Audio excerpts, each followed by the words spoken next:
It was a small chapel, the kind where silence hums louder than prayer. I stood alone beside Vivienne's coffin, my breath clouding in the cold air. No Sable. No Cole. Not even a grandchild. Just me, the pastor, and a dozen empty chairs that creaked every time the wind pressed against the windows. Reverend Talbot asked if I wanted to wait a few more minutes. I shook my head. No. She hated being late. Vivienne had been punctual in everything, even her dying seemed scheduled. The flowers looked too bright for her taste, the casket too polished. She would have teased me for letting the undertaker overdo it. I whispered goodbye, my voice swallowed by the hollow room. Outside, the sky was steel gray, heavy with unshed rain. I thought the day had ended there, in stillness. But the next morning, a phone call revealed Vivienne hadn't told me everything. When the service ended, I didn't linger. The chapel smelled faintly of lilies and dust, 2 cents I'd come to associate with endings. The funeral director, a polite young man who kept adjusting his tie, offered a rehearsed condolence. I nodded, but my mind was elsewhere, still on the row of empty seats behind me. I had set 5 chairs aside for our family. 5. That's how many it took to hold the life we built: Togatherm, Vivienne, Sable, Cole, and their children. But when I turned to look during the opening hymn, every one of them sat vacant. I'd told myself for weeks that they'd come. That no matter how far they drifted, some part of them would still understand what this day meant. I even checked my phone that morning, half expecting a message, "We're on our way, Dad." But there was no text, no missed call. Just silence. Vivienne had been the glue that held us together. Even when her health began to fade, she insisted on Sunday dinners, on birthdays, on the small rituals that make a family feel less like strangers. She'd sit at the head of the table with her silver hair tied neatly, smile through the pain, and say, "As long as we eat together, we're fine." But after she was gone, I realized she'd been the only one still holding on.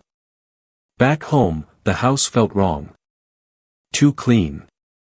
Too symmetrical. The framed photos on the mantel smiled with a kind of cruelty, frozen moments from decades that now felt like fiction.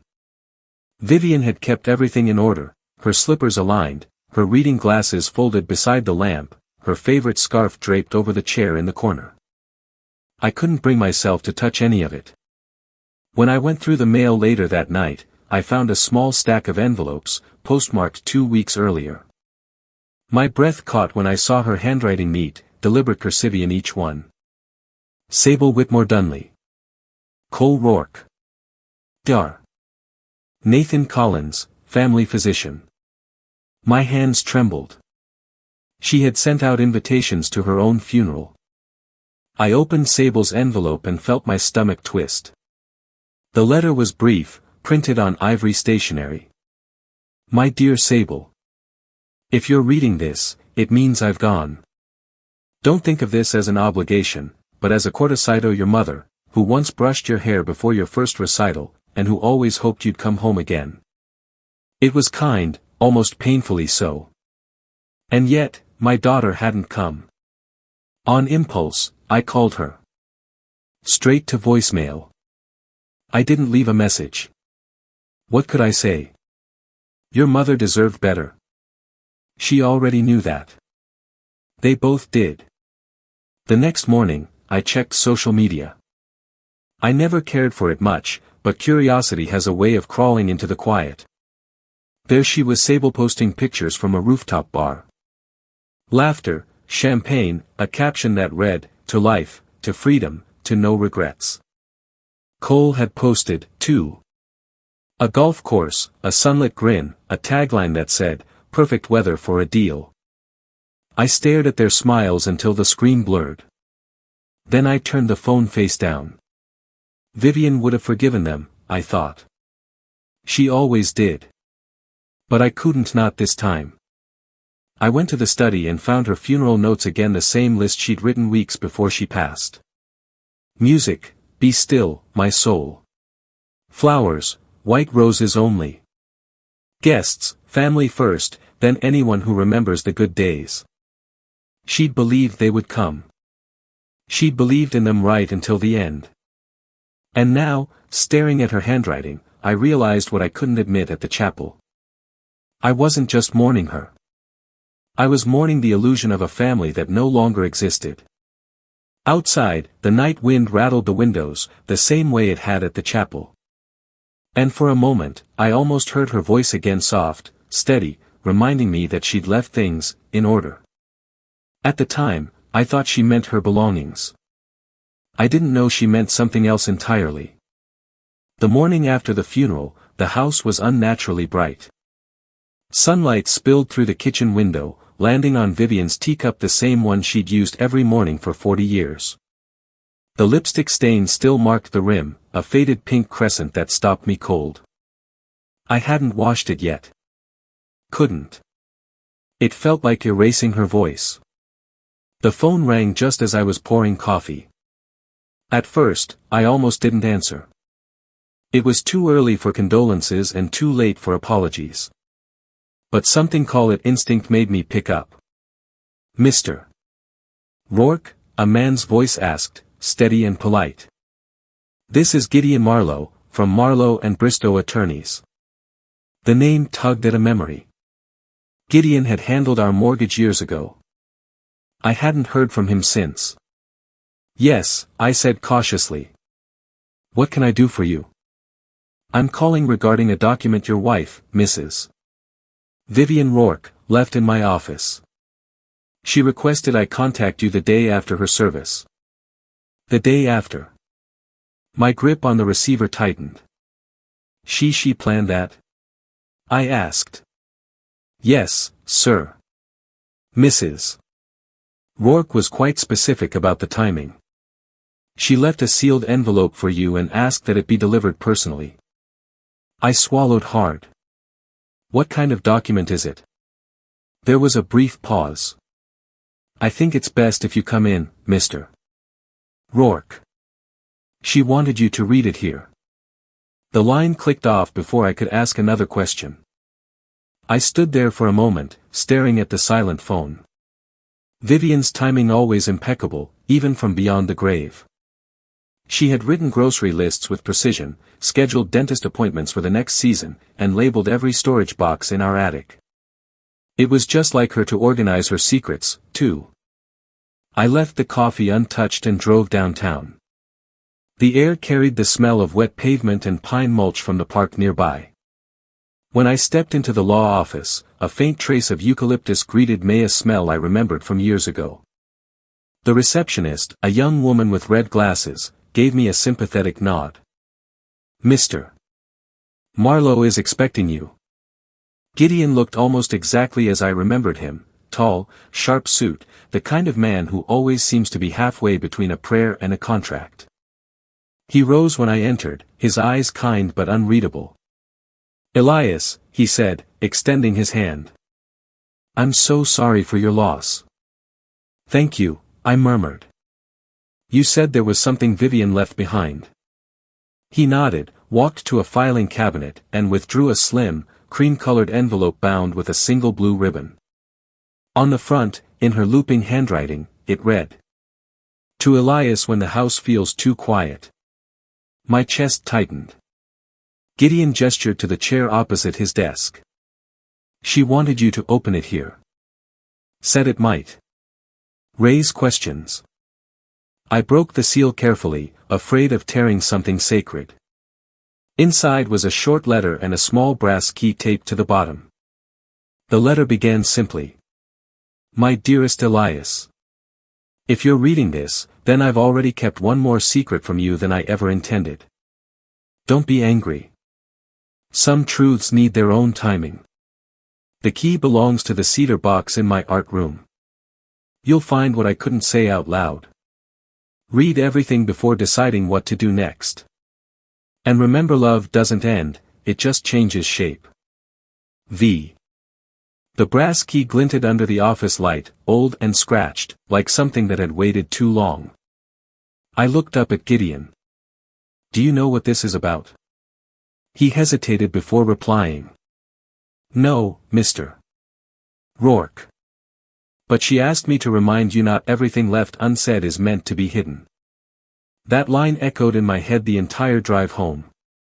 By the time I reached our driveway, I could see her art room window glowing in the morning sun. The curtains fluttered slightly just enough to look like a hand waving from behind them. I parked, stepped out, and held the brass key in my palm. It was heavier than it looked. Vivienne had always said every lock carries a story. That morning, I was about to open hers. I didn't sleep that night. Every time I closed my eyes, I saw that name Arden Vale looping through my thoughts like a song I couldn't turn off. The girl's photograph sat on my nightstand, face half lit by the lamplight, those green eyes staring back as if demanding something from me. By dawn, I'd made up my mind. Whatever Vivienne had hidden, I needed to hear it from someone who wasn't afraid to tell me the truth. When I arrived at Gideon Marlowe's office, the same receptionist with red glasses looked startled to see me again so soon.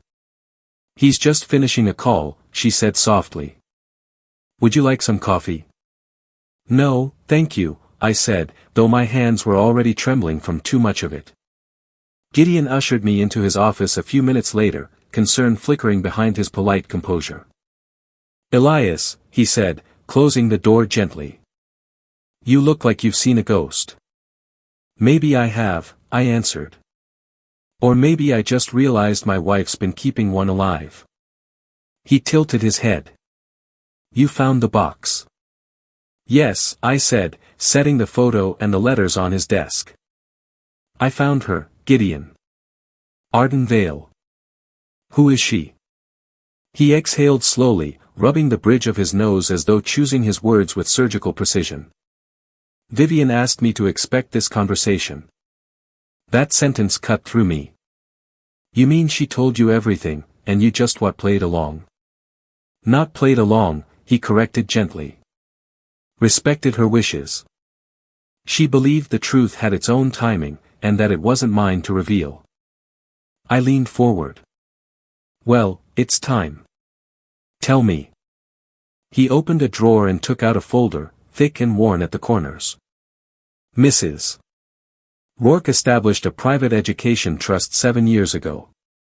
It was meant to fund tuition, housing, and art supplies for a young woman named Arden Vale. The account was separate from your joint estate entirely in her name." I frowned. Why would she do that without telling me?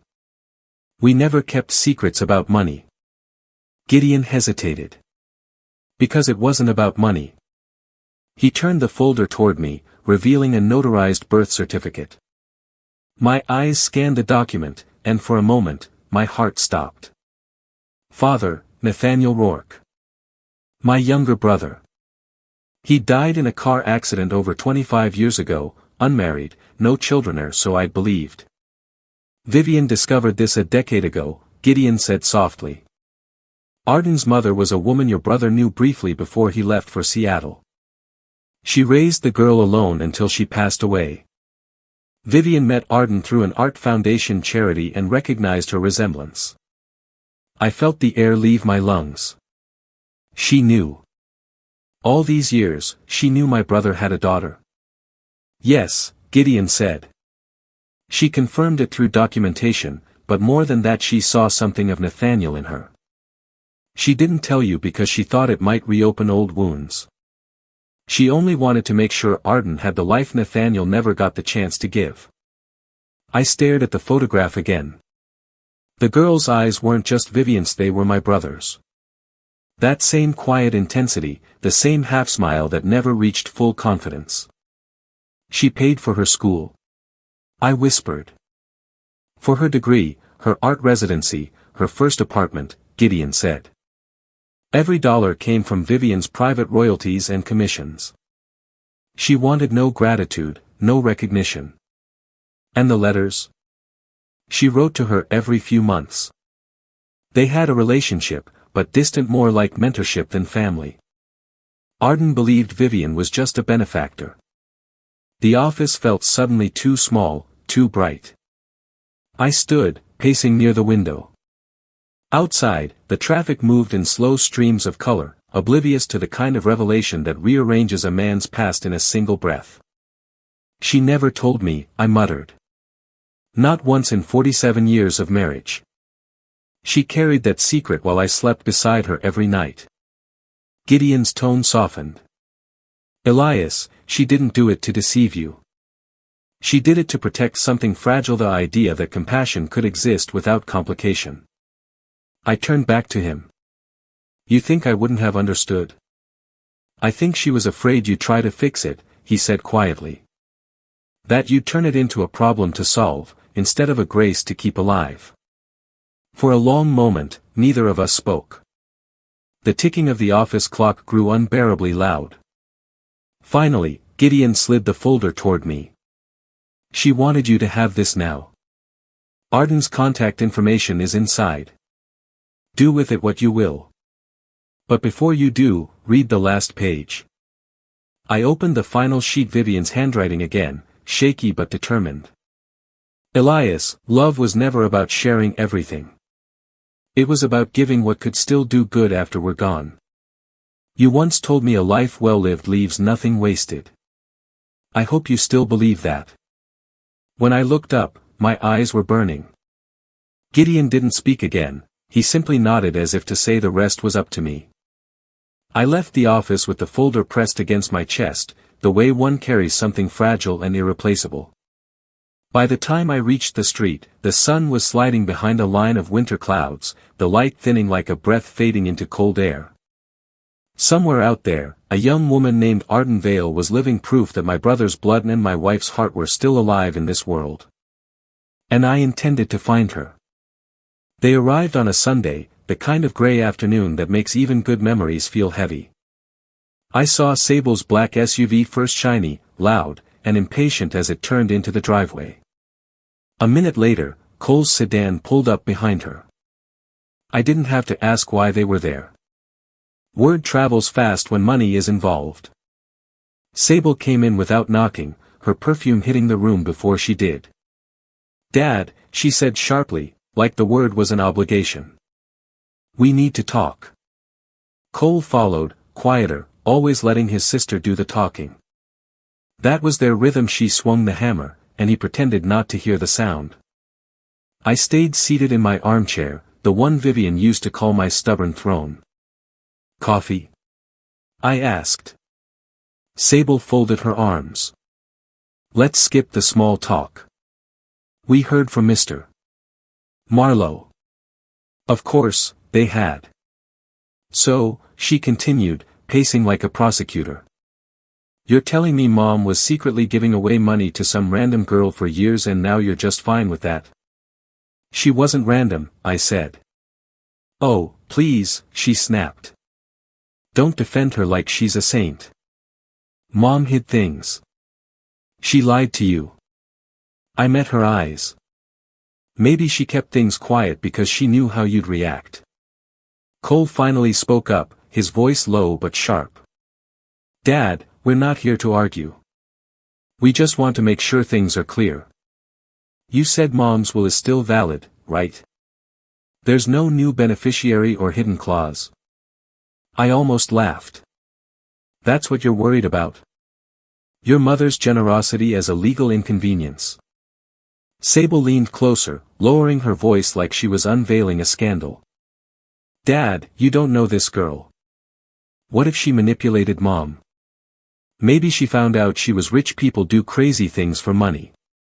I stood, slowly. Her name is Arden Vale. And if you're planning to insult her, leave now. Sable blinked, startled that I knew. You met her? Not yet. But I will. You can't be serious. Cole sighed, running a hand through his hair. Dad, we get that you're grieving, but this isn't the time to. To what? I interrupted. To finish what your mother started. To make sure the right thing gets done. You didn't come to her funeral, either of you. Don't you dare tell me about timing. That stopped them both. The air in the room thickened. Sable tried to recover, her voice trembling beneath the anger. We had things scheduled. I told you. Manicures and mimosas, I cut in. Yes, I saw the photos. Cole shifted uncomfortably. It wasn't like that. It was exactly like that, I said. Your mother was lowered into the ground while you two toasted yourselves. I said goodbye alone. Now you come here to question her integrity? Sable's face went pale, but her pride kept her upright. We're not questioning her, we're questioning her judgment. She wasn't well toward the end. Maybe someone took advantage of that. I felt something break loose inside Mesomething, colder than grief, sharper than rage. Vivienne was lucid until her last breath. She arranged her own funeral, wrote her own letters, even timed the call to Gideon. If that's what you call unstable, then God help us all. Silence stretched between us. The grandfather clock ticked louder with each second. Cole looked at the floor. What happens now? I meet the girl, I said simply. And I decide what your mother wanted me to see. Sable let out a brittle laugh. You're going to chase after some nobody your wife was sending checks to. Dad, you're losing it. I stepped forward, my voice steady. You call her a nobody. I call her family. That stunned them both. Cole frowned. What do you mean? Arden is Nathaniel's daughter, I said quietly. Your uncle's child. My brother's blood. Your cousin. The color drained from Sable's face. That's impossible. Is it? I asked. Because your mother proved it. She found her, helped her, believed in her. And you know what? She didn't tell me because she knew how you two would react. Cole's jaw tightened. You can't rewrite family just because it makes you feel better. No, I said, but I can recognize who actually acted like family when it mattered. Sable turned away, pretending to examine a photo on the wall, our family portrait from 20 years ago. Her eyes lingered on Vivienne's smile. For a second, I thought I saw guilt crack her armor. Then she scoffed. You're blinded by grief, Dad. She's gone. Stop trying to sanctify her. Don't worry, I said softly. She already did that herself. Cole exhaled hard. So what now? You give everything to this girl? I haven't decided what I'll give her, I said. But I know what I won't give you. Sable turned sharply. What's that supposed to mean? I met her gaze, calm and deliberate. It means your mother spent her life giving you everything: time, money, forgiveness. And you repaid her with absence. From now on, you'll have to live with that. Her lip trembled, but she said nothing. Cole looked away. I walked to the door and opened it. You can go now. If you ever decide to come back, make sure it's not for what she left behind, but for who she was. They left without another word. Gravel crunched under their tires until the sound faded down the street. The house was silent again, but not empty. On the table, Vivienne's photo caught the light from the window. Her eyes seemed to follow Messoft, forgiving, almost amused. You knew this would happen, didn't you? I whispered. Somewhere deep inside, I could almost hear her answer, of course I did, Elias. That's why I left you the truth. It took me 2 days to gather the courage to call her. The number sat written in Vivienne's delicate handwriting at the bottom of Gideon's folder: Arden Vale, followed by an area code that didn't belong to this town. I must have stared at it 100 times before finally pressing dial. A soft, cautious voice answered. Hello. Arden, I said quietly. My name is Elias Roarke. There was a pause. Then, Mr. Roarke. I know who you are. Her voice trembled, not with fear, but with a kind of reverence I couldn't explain. Mrs. Roarke, Vivienne spoke of you sometimes. She said you had a kind soul but didn't always believe it. I felt my throat tighten. She said that, did she? Yes, she said. She told me you built the house she loved. That you made the kitchen cabinets yourself. That sounded like Vivienne always remembering small, ordinary things that somehow became holy in her telling. I'd like to meet you, Arden, I said. If that's all right. She hesitated only a moment. I'd like that, too. There's something of hers I've been meaning to return. The cafe was small, tucked behind a flower shop on the edge of town. When I arrived, Arden was already there, a sketchbook open beside a cup of tea gone cold. She stood when she saw me, nerves flickering across her expression. Mr. Roarke, she said, offering a hand. Thank you for coming. Elias, I corrected gently. Please. She smiled shy, but steady. All right, Elias. Up close, I could see it clearly now, my brother's eyes, Vivienne's kindness, and something wholly her own, an unguarded sincerity I hadn't seen in anyone for years. We sat. The silence that followed wasn't uncomfortable. It was the kind that feels earned. Finally, she opened her sketchbook and turned it toward me. Inside were charcoal portraits, Vivienne's face in soft gray lines, eyes half closed, serene. I drew this after she passed, Arden said. She used to tell me that art is a conversation between souls. I wanted her to have the last word. The likeness was uncanny. My breath caught somewhere between grief and gratitude. She would have loved this, I said. She told me you'd say that, Arden replied, and there was that flicker again, knowing, tender, familiar. I studied her a long time before speaking again. She told you who you are? Yes, she said. But not until last year. Before that, I just thought she was some extraordinary woman who cared too much for a stranger. She laughed softly. Turns out she was family. I nodded slowly. Nathaniel was my brother. Her eyes brightened with tears. I've seen his pictures. Vivienne showed me. She said he had your hands. He did, I said, voice thick. He also had a way of disappearing when life got complicated. I think that's why she did what she did for him, for you, maybe even for me. Arden reached into her bag and pulled out a small envelope. She left this for you. Said to give it only if we ever met. Inside was another letter, short and handwritten on linen paper. Elias. If you're reading this, then the circle has finally closed. Arden was never meant to be a secret. She was meant to be a bridge. You once told me that family was what we build, not just what we're born into. I took you at your word. She carries his gentleness, your steadiness, and something neither of you ever learned, grace without expectation. Take care of her, Elias. Not out of duty, but because she'll remind you how to live again. V. I read it 3 times before setting it down. Arden's hand reached across the table, tentative but firm, the way Vivienne used to hold mine when I'd grown quiet. She loved you so deeply, Arden said. Every word she wrote about you was full of light. She loved the world that way, I murmured. No, she said softly. She loved you differently. I think that's why she trusted me to find you again.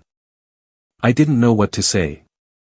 For years I'd lived thinking I'd lost everything, Vivienne, my brother, the meaning of family.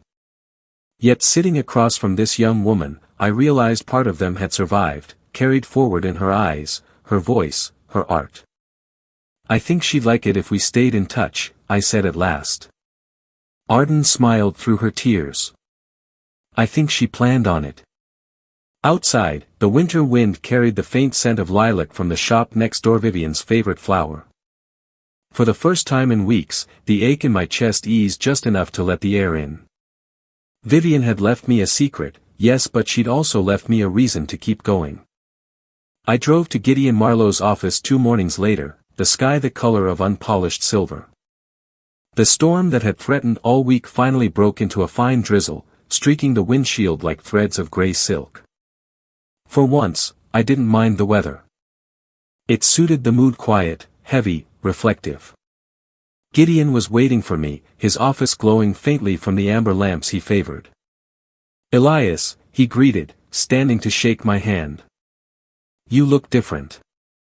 "I suppose I am," I said, settling into the same leather chair where this all began. "I met her." He nodded once. "And?" "She's everything Vivienne believed she was." I paused, then smiled faintly. "Maybe more." Gideon exhaled through his nose, his relief subtle but visible. "I'm glad to hear that. So how would you like to proceed regarding the estate?" I reached into my coat pocket and placed Vivienne's final letter on the desk between us. "I've made a decision. I want to honor her wishes not just in part, but fully." Gideon raised an eyebrow.